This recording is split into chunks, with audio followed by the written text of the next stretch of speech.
Hello students. अब देखिए classification of matter. तो classification of matter on the basis of physical properties, on the basis of physical properties, classification of matter. तो देखिए matter है ना, so on the basis of physical properties.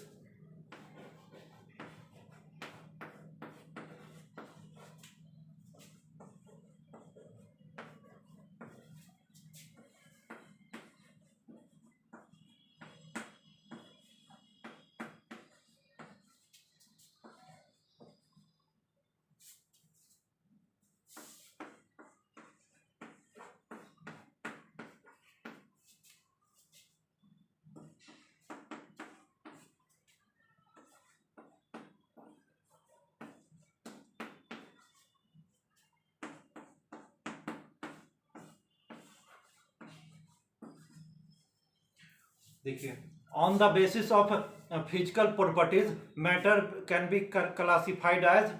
तो classification on the basis of physical properties हो गया solid, liquid and gas. Matter को, पदार्थ को तीन भाग में बांट दिया गया है on the basis of physical properties. एक होता है सॉलिड, दूसरा लिक्विड एंड गैस। तो देखिए ये होता है। तो सॉलिड में क्या होता है? तो सॉलिड जो होता है ना, उसका फिक्स्ड शेप होता है, शेप फिक्स्ड, और वॉल्यूम भी फिक्स्ड होता है। यानी कि आप है ना, सो देखिए आप किसी भी, अब जैसे ये बुक है, ये सॉलिड है, तो इसका क्या होगा, इसका शेप भी फिक्स्ड है। अब और शेप भी, इसका शेप हम आप चेंज नहीं कर सकते हैं। शेप है ना, कभी चेंज नहीं कर सकते, फिक्स्ड शेप, एंड वॉल्यूम भी इसका सेम है। लेकिन आप वही लिक्विड में आइएगा तो इसका है ना, सो शेप फिक्स्ड नहीं होता है। आप जिस कंटेनर में रख दीजिएगा उसी टाइप का शेप बना लेगा। जैसे कि आप जग में रख दीजिए तो जग का शेप हो, जैसे कोई जूस हुआ, जैसे कि आप नारंगी का जूस ले लीजिए तो आप जिस गिलास में रख दीजिए तो गिलास का शेप हो जाएगा। आप किसी बर्तन में रख दीजिए, जग में रख दीजिए तो जग का शेप ले लेगा। नहीं, जिस टाइप का बर्तन में रखिएगा उस टाइप का शेप होता है। इसका शेप फिक्स नहीं होता, लेकिन वॉल्यूम शेप फिक्स्ड होता है। तो लिक्विड का,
तो देखिए अब गैस हुआ तो गैस का शेप भी फिक्स नहीं होता है। कोई भी इसका कोई शेप फिक्स नहीं होता है, ना वॉल्यूम भी फिक्स होता है। अब मान लीजिए अगरबत्ती घर में जला रहे हैं, तो अभी जलाएं तो फिर क्या होगा, कुछ देर के बाद पूरे रूम में उसका जो सुगंध फैल जाता है, इसीलिए कि उसका कोई शेप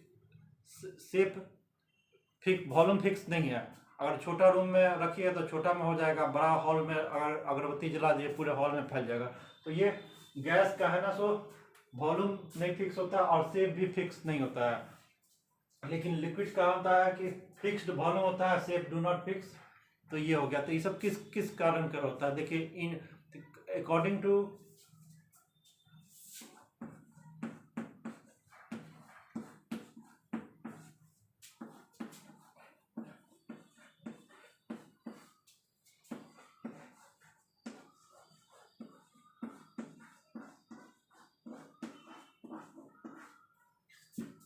देखिए एक, अब इसको इसके बारे में बताएंगे according to kinetic theory of molecules. तो काइनेटिक थ्योरी ऑफ मॉलिक्यूल्स क्या करता है कि देखिए सबका जो सॉलिड है, लिक्विड है, गैस है, तो सबका प्रॉपर्टीज अलग अलग होता है। तो किस लिए इसका प्रॉपर्टीज अलग होता है? तो इसके इसके बारे में काइनेटिक थ्योरी ऑफ मॉलिक्यूल्स के जरिए जानेंगे। ये सॉलिड में होता है, सॉलिड जो होता है ना, उसका जो मॉलिक्यूल्स एटम होता है उसमें स्पेस बहुत कम होता है, यानी कि क्लोजली पैक्ड होता है उसमें। और फिर फोर्स ऑफ अट्रैक्शन होता है, इंटरमॉलिक्यूलर फोर्स ऑफ अट्रैक्शन ज़्यादा होता है, ग्रेट होता है, इसलिए उसका अब हम उसको जल्दी से तोड़ नहीं, बल्कि फोर्स ऑफ अट्रैक्शन जो होता है इंटरमॉलिक्यूलर फोर्स ऑफ अट्रैक्शन, तो वो बहुत ही ज़्यादा होता है, तो इसलिए उसको ज़्यादा इसका तोड़ नहीं सकते, इसलिए शेप फिक्स होता है और वॉल्यूम भी फिक्स होता है, और है ना उसमें स्पेस बहुत कम होता है। लेकिन लिक्विड में जाइएगा तो उसमें उसका जो है जो एटम्स मॉलिक्यूल्स होता है उसमें इंटरमॉलिक्यूलर फोर्स ऑफ अट्रैक्शन जो होता है उसका ये होता है एटम पार्टिकल्स के बीच में, वो सॉलिड के इतना मजबूत नहीं होता, थोड़ा उससे वीक होता है। तो इसलिए है ना सो लिक्विड का जो होता है ना सो वॉल्यूम है ना सो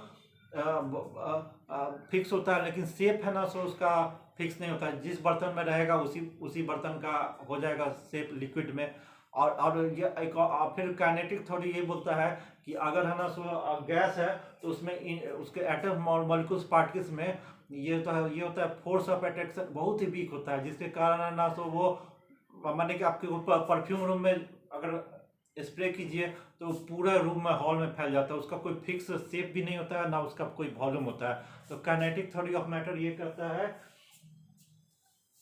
कि उसके ये फोर्स ऑफ अट्रैक्शन जो होता है एटम मॉलिक्यूल्स में जो होता है वो अलग अलग होता है, सॉलिड में अलग होता है, ज़्यादा मजबूत होता है, लिक्विड में कम होगा, और गैस में बहुत ही वीक होता है। तो अब तीसरा अब बात आई इसका पार्ट के सॉलिड में, तो solid of high density, solid जो होता है ना उसमें डेंसिटी बहुत ही हाई होता है, सॉलिड में पार्टिकल्स जो भी सॉलिड होगा उसमें तो डेंसिटी बहुत हाई होगा, लेकिन लिक्विड में डेंसिटी उतना हाई नहीं होता है, और गैस में तो एकदम बिल्कुल ही नहीं होता है डेंसिटी, एकदम बहुत आपको है ना उसका डेंसिटी बहुत ही वीक होता है। तो और लिक्विड में उससे ज़्यादा, सॉलिड सबसे ज़्यादा डेंसिटी होता है सॉलिड का। तो ये फिजिकल प्रॉपर्टीज के ये हो गया। अच्छा, रिजिड होता है सॉलिड। देखिए सॉलिड के बारे में आपको बता रहे हैं सॉलिड क्या होता है। सॉलिड जो होता है तो जनरली है ना सो रिजिड होता है, लेकिन लिक्विड होता है ना, लिक्विड होता है वो विस्कस होता है, विस्कस, उसमें फ्लूइडिटी ज़्यादा होता है। तो इसका भी कारण है intermolecular force of attraction. Solid में है ना सो एटम पार्टिकल्स सब क्लोजली पैक होता है, इंटरमॉलिक्यूलर अट्रैक्शन ज़्यादा होता है, तो वो है ना आप उस जल्दी टच से मस नहीं होगा। जैसे आयरन को ले लीजिए, जल्दी टच से मस नहीं होगा, इसलिए इंटरमॉलिक्यूलर अट्रैक्शन ज़्यादा है, वो रिजिड होता है। लेकिन आपको है ना सो लिक्विड है तो वो लिक्विड हुआ तो वो उसमें है ना विस्कस होता है। आप माने कि आप है ना अगर टेबल पर थोड़ा पानी गिरा दीजिए तो फिर धीरे धीरे फ्लो करने लगता है, फ्लो होता है, तो विस्कस हो गया, इसीलिए कि उसमें force of intermolecular attraction solid की इतना नहीं होता है। सॉलिड को रख दीजिए तो फिर फिक्स रहेगा, लेकिन अगर पानी को अगर या कोई जूस को गिरा दीजिए, मिल्क को गिरा दीजिए तो धीरे धीरे फ्लो करने लगता है, इसलिए कि intermolecular force of attraction weak होता है, वो विस्कस होता है और उसमें फ्लूइडिटी ज़्यादा होता है। और गैस में उससे भी ज़्यादा फ्लूइडिटी होता है, क्योंकि उसमें इंटरमोलिकुलर फोर्स ऑफ अट्रैक्शन बहुत ही कम वीक हुआ, लिक्विड से भी बहुत होता है, तो वो और भी विस्कस होता है। तो ये होता है सॉलिड।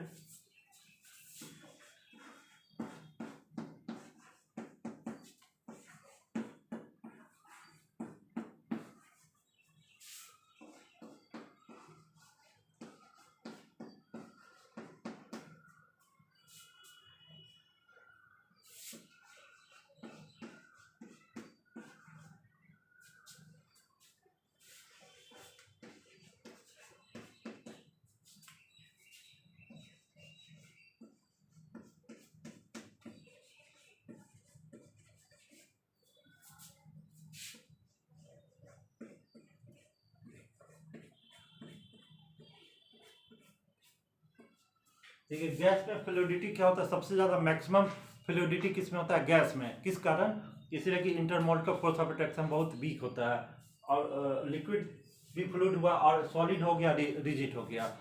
अच्छा, फिर कहना चाहिए सॉलिड के बारे में प्रॉपर्टीज ये है कि वो सॉलिड कंप्रेस नहीं कर सकते, उसका हार्ड होता है सॉलिड, उसमें intermolecular force of attraction, kinetic energy of molecules बहुत ही स्ट्रांग होता है, तो उसको आप कंप्रेस नहीं कर सकते। लेकिन लिक्विड में होता है उससे वीक होता है, तो लिक्विड है ना सो थोड़ा कंप्रेस होता है, थोड़ा कंप्रेस कर सकते हैं, मैक्सिमम उतना नहीं, सॉलिड से थोड़ा कम होता है कि उसको थोड़ा कंप्रेस कर सकते हैं। लेकिन गैस को तो आप इंटरमोलिकुलर ये kinetic theory of according to kinetic theory of molecules, उसमें इंटरमोलिकुलर स्पेस या अट्रैक्शन है ना बहुत वीक होता है, इंटरमोलिकुलर स्पेस बहुत ज़्यादा होता है, तो वो है ना पूरा आपको गैस को आप है ना कंप्रेस कर सकते हैं। आप गैस को एक है ना आप छोटा से कंटेनर में भी, जैसे गैस सिलेंडर में कंप्रेस करके, एलपीजी गैस होता है तो उसको मेटल सिलेंडर में कंप्रेस करके रख दिया था छोटा सा, फिर उसको छोड़ दिए तो पूरे रूम में फैल जाएगा। जैसे बैलून है तो आप छोटा बैलून में भी गैस उतना ही कंप्रेस हो जाए,